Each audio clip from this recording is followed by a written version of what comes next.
কেন ভারতের দিক থেকে মুখ ফিরিয়ে নিয়েছে ঢাকা? বিবিসির এক প্রতিবেদনে বলা হয়েছে, মাত্র 1 বছর আগেও যে ভারত বাংলাদেশ সম্পর্ককে সোনালী অধ্যায় বলে বর্ণনা করা হতো, গত বছরের 5 আগস্টের পট পরিবর্তনের পর তা এক অভাবনীয় সত্যের পর্যায়ে পৌঁছেছে। এক সময়ের সবচেয়ে ঘনিষ্ঠ এই দুই প্রতিবেশীর মধ্যে তৈরি হয়েছে এক অনতিক্রম্য দূরত্ব। বাংলাদেশে দিল্লি না ঢাকা, ঢাকা ঢাকা স্লোগানের পাশাপাশি ভারতের ভিসা কার্যক্রম প্রায় বন্ধ করে দেওয়া, বাণিজ্য সুবিধা বাতিল এবং বিভিন্ন প্রকল্পের কাজ থামিয়ে দেওয়ার মতো ঘটনা এই চরম অবনতিরই প্রমাণ।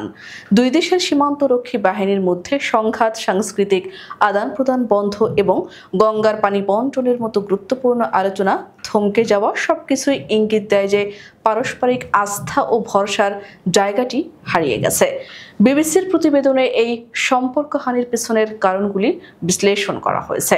প্রতিবেদনে এই পরিবর্তনের সবচেয়ে গ্রহণযোগ্য ব্যাখ্যা হিসেবে দিল্লির বিশেষজ্ঞ শ্রী রাধা দত্তর মতামত তুলে ধরা হয়েছে।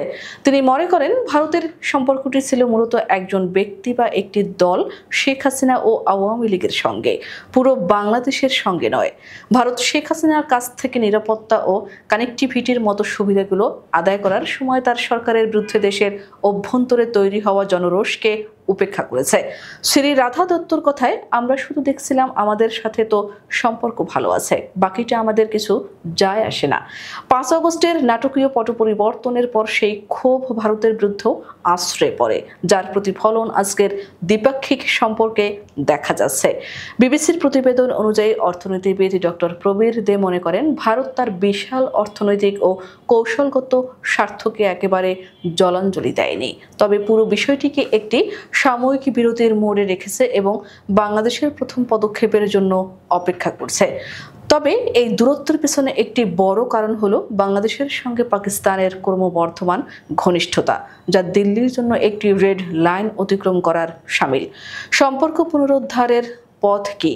বিবিসির প্রতিবেদনে শ্রী রাধা দত্তের সূত্রে বলা হয়, বাংলাদেশের সবচেয়ে সংবেদনশীল ইস্যু পানির ন্যায্য হিস্সা নিয়ে ভারত ইতিবাচক পদক্ষেপ নিলে সম্পর্কের বরফ গলতে পারে। ভারত যেখানে নিজের নিরাপত্তার বিষয়টিকে অগ্রাধিকার দিয়েছে, সেখানে বাংলাদেশের পানির চাহিদা পূরণে বরাবরই উদাসীন থেকেছে, যা ক্ষোভ বাড়িয়েছে।